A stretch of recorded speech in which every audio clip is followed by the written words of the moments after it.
Hello po mga kababayan. Magandang gabi po sa lahat dito sa Middle East.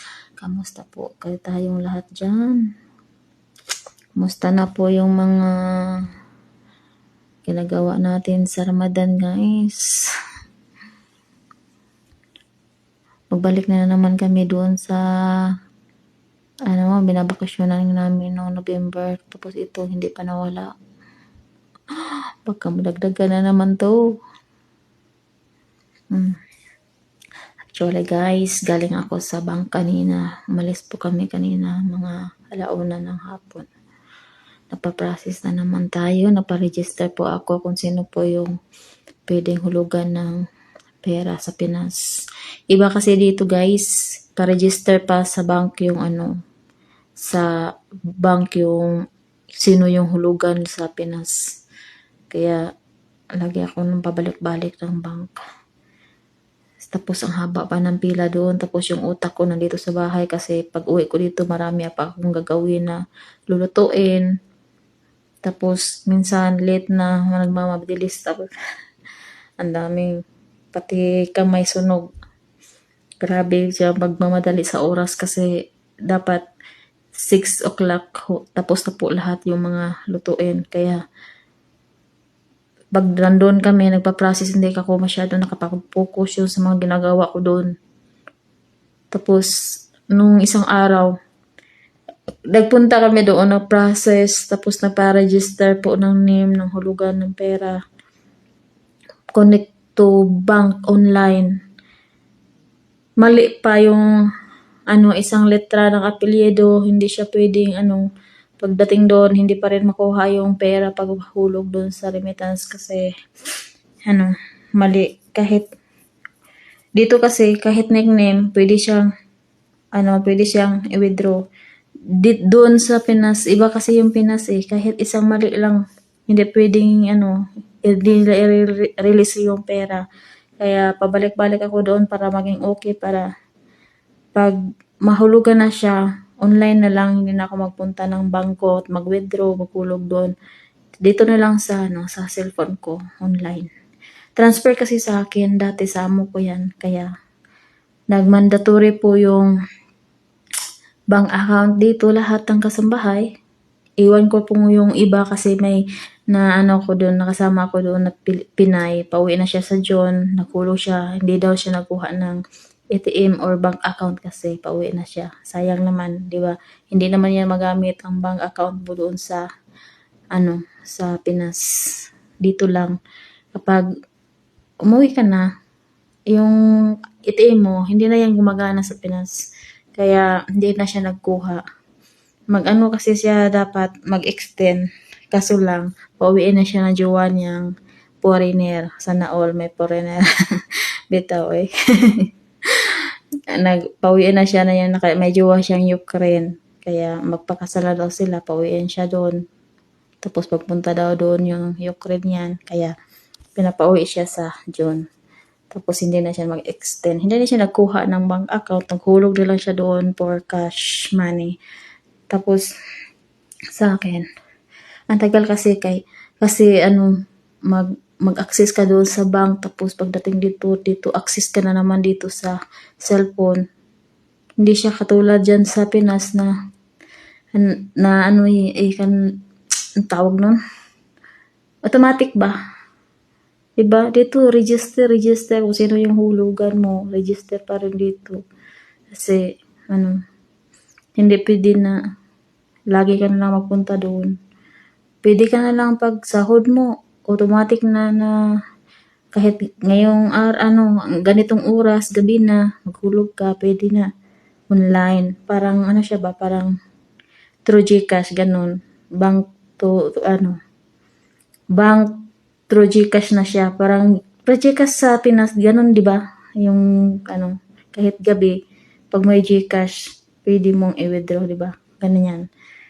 Kaya sobrang haba ng proseso, guys. Sobrang iwan ko lang. Daming panahon, daming oras masasayang kasi mag-antay ka pa sa kanila kasi wala kang hindi ka pwedeng makalabas na mag-isa, hindi pwedeng maglalakad sa daan na basta bawal, daming bawal. Sabi ko nga sa sarili ko, bank pa lang yung bank pa lang yung pinapaprocess ko. Paano na kaya kapag umuwi na ako? Kapag, for example, mag-exit ako. Diba? Sobrang hirap kasi wala kang sariling masakyan, na kung wala sila, kung ikaw lang, hindi ka pwedeng lumabas mag-isa, na ikaw lang magpunta kasi bawal.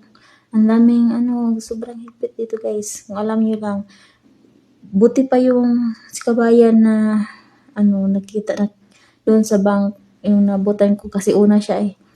May hinatid lang siya ng driver, tapos nasa kanya yung ikama niya. Siya yung naghulog ng pera niya sarili. Kaya dito sa akin, hawak nila talaga yung yung national ID ko dito. Kaya sobrang hirap guys. Minsan nga magsagutan kami kasi nung panahon na nakaraang araw, sobrang kumukulo yung dugo ko kasi siya yung nag-fill up doon. Tapos nag-sign lang ako, nag-signature lang ako sa kasi siya yung nagmamagaling siya doon. Kaya siya yung nagsulat, kaya hinahayaan ko, tapos pirmahan ko pagkatapos niya. Tapos binigay niya doon sa teller, kaya kala ko tama kasi binigay ko yung tamang buong pangalan. Kaya lang, nagantay na lang ako siya sa gilid. Nagantay na lang ako matapos siya sa kanyang doon. Pero nasa gilid ako. Tapos pag pinapakita sa akin yung computer, sabi ko mali yung isang letter. Tapos sabi ko, kunin mo yung cellphone ko kasi nandito yung complete letter, complete name, complete details ng tao na pwede kong ipa-register sa bangko na pwedeng hulugan ko buwan-buwan. Tapos sabi niya, wag na daw. Sabi ko, may mali kasi hindi kami nagkaintindihan kasi hindi sila marunong hindi ka makaintindi ng English kasi. Tapos translate ko pa ng kanilang language. Iwan ko kung nakarinig kasi nakaganyan yung tila. Inaantok ang tailor kasi siguro hindi niya naintindihan kasi lagi siya nakaganyan-ganyan sa kanyang mata. Siguro sakit ang ulo niya kasi siyempre kulang sa tulog. Umaga na silang matutulog tapos mag-duty pa. So, 2 to 3 oras lang tulog. Siyempre, masakit yung ulo. Diba? Hindi siya nakapag-focus sa kanyang trabaho. Tapos, pagdating dito, hindi ko tinitingnan kasi yung resibo kasi ang utak ko din, late na, mag-alas 4 na ng hapon, tapos dami kong lutuin. Dapat 6 p.m. tapos na lahat yung luto ko. Tapos, pagdating dito mga 10 minutes na lang, 4 p.m. na. So, nagmamadali ako. Hindi ko na namalayan na yung nakita ko sa computer, yun po pala ang nilagay sa resibo. Akala ko ay pinalitan niya na yung letter. Sabi ko na, pagdating dito, nagsagutan kami ng mga ko dito. Sagutan kami ng amo ko kasi sabi ko hindi ko yan mali. Kasi kung mali ko yan, tatanggapin ko. Hindi naman ako nagsulat eh. Ibig sabihin, hindi ko mali. Tapos sabi niya, mali ko daw kasi hindi daw ako nagsabi. Ako daw nagsulat. Kahit buksan pa yung camera doon, ang maraming CCTV. Sabi ko, lang talaga ako, nagpirma lang. Hindi ako nagsulat ng buong detalye doon. Kaya, kanina, bumalik na naman kami. Kasi, mali. Kasi pag ako doon sa bank, pag matapos na doon, pag okay na doon, pumasok dito sa cellphone ko. Kasi lahat ng ikama ko, upshare, musanid. Tapos, dito lahat yung bank account, nasa cellphone ko lahat. Kaya pumasok dito sa akin lahat. Transfer. Sobrang guys, sobrang hirap na. Iwan ko lang, hindi ko maintindihan kasi minsan yung nila kasi hindi sila makaintindi ng English kasi pure talaga sila. Pure. Kaya dumugo ilong ko kakatranslate. Ako makaintindi sa kanila, sila hindi. Hindi sila talaga makaintindi kahit i-translate ko na yung ano ko. Sabi ko nga yun sa babae na, hayaan mo yung pera, dyan na lang yan. Kung ayaw niyong i-correct, dyan lang yan. Huwag niyo na lang kunin at huwag niyo na lang yung ano. Kaya, hindi na ako, iba kasi ako pag magalit guys, tahimik ako, hindi ako umimik. Hindi ako magsasalita, kundi kahit mag-utos sila dyan, hindi ako umimik. Magtrabaho naman ako. Pero yung inuutos nila, ginagawa ko.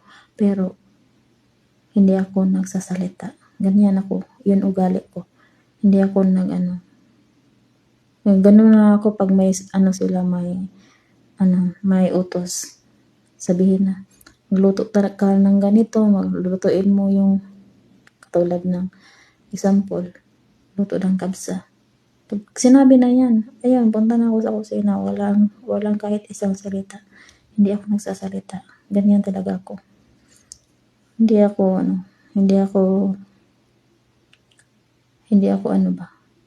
yung sagot ng sagot, ganyan. Sasagot ako ng isang beses. Pangalawa, wala na. Ganyan ako. Kaya, alam nila yan paggalit ako kasi hindi na ako magsalita. Dito na lang ako sa kwarto pag wala na akong ginagawa. Hindi na ako makita sa labas. Sila na lang doon. Kaya yun nila, yun ang iniiwasan nila pag hindi ako magsalita kasi pag tatawagin pa rin nila ako, sasabihin ko, bilhan niyo ako ng ticket. Ganyan yun. Magkuha kayo ng yung kasama niyo dito. Yung bagong katulong. Takot yan sila. Kasi hirap yung bata, iwanan. Iyak yan kahit sabihin na hindi na pwede matulog dito sa akin kasi 6 years old na. Naku, patulogin na sila, bababa yan dito pag matulog na sila lahat. Dito na matulog kanina pagising ng ama. Andito yung bata. Sabi niya, bakit dito natutulog alangan naman yung paluin ko. Ito yun matutulog. Kasi lagi yun nakahawak sa kamay ko kasi yung bata. Kung natatandaan nyo na may na-upload ako dati na nakaganyan sa akin, natulog ko.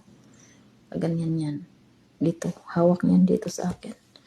Kaya, pagising yan, sobrang hirap na magtrabaho kapag gising yan kasi lagi yun nakahawak sa kamay, nakahawak sa akin ng damit. Hirap yung laga ko kasi hiwan. Kaya, ngayon guys, kakatapos ko na po sa lahat po ng mag-antay na din ako magluluto mamaya alauna. Ngayon, tapos na ako nagplansya, tapos na ako naglilinis sa taas, nagplansya, tapos mag-impake na naman ako ngayon guys ng mga kagamitan ko kasi mag-bakasyon na naman kami sa Riyadh next day. So, magkita naman kami doon sa katulong na parang iwan. Kapag nandoon ako, hindi magtrabaho. Diba? Mag-impake na ako guys kasi yung mga alaga ko naka-impake na sa kanilang malita. Noong isang gabi pa. Ako, sobra kong busy. Kaya, ito ngayon, may time pa naman. 10:00 pa ng gabi. Magluluto ako ulit mamaya, alauna pa naman. So, mag-impake ako. Hindi naman masyadong kasi parang 1 week lang kami doon. Kaya, hindi ako magdala ng marami. Uniform lang naman susuotin pagdating doon tapos pantulog. Hindi naman ako gagala pag nandoon na sa bahay lang. Tapos magdala lang ako ng yung susuotin ko pa-travel.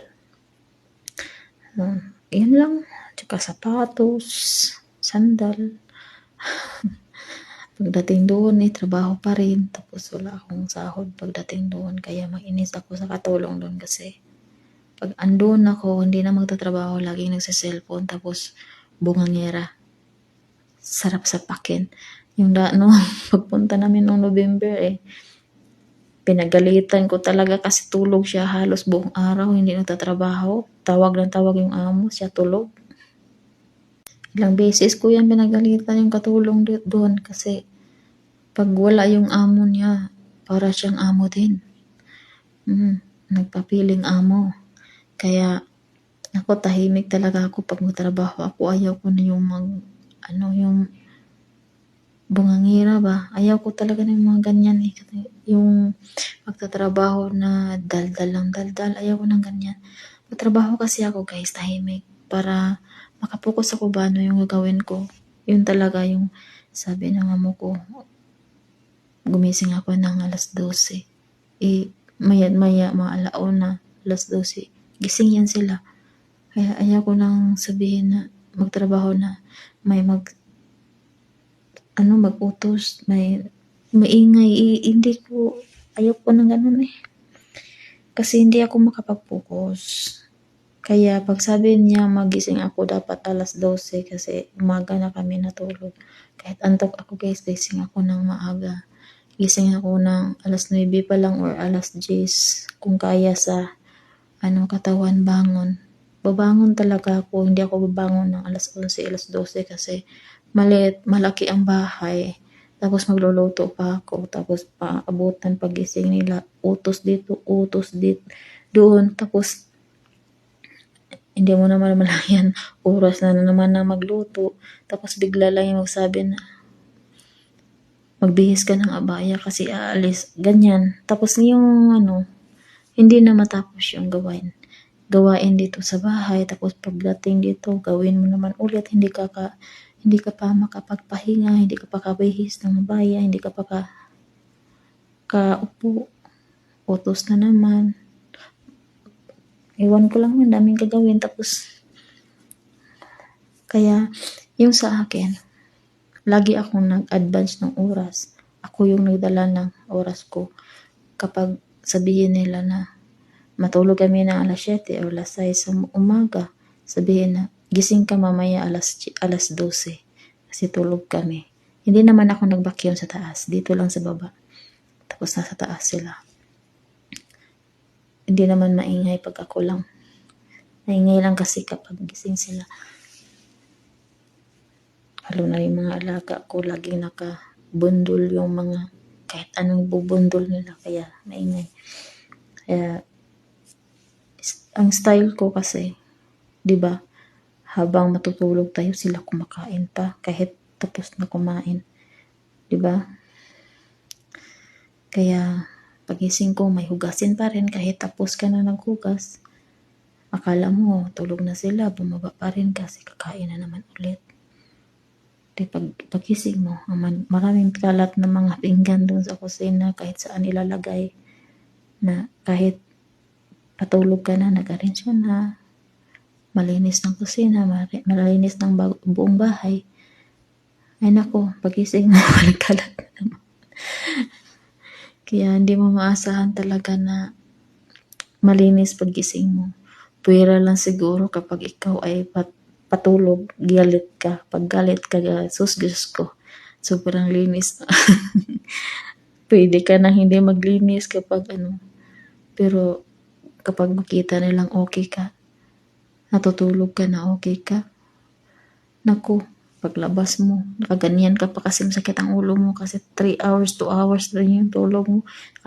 Nakahawak ka pa ng ulo mo kasi sarap pa matulog. Tapos dito sobrang parang mabiyak na yung ulo mo sa sakit ng ulo. Kasi kulang yung tulog mo. Kaganyan ka pa. Tapos punta ka ng banyo para magpunas. Mag-toothbrush ka bago mag-start. Tapos pagpasok mo sa kusina, kabungan ka yung mga kalat.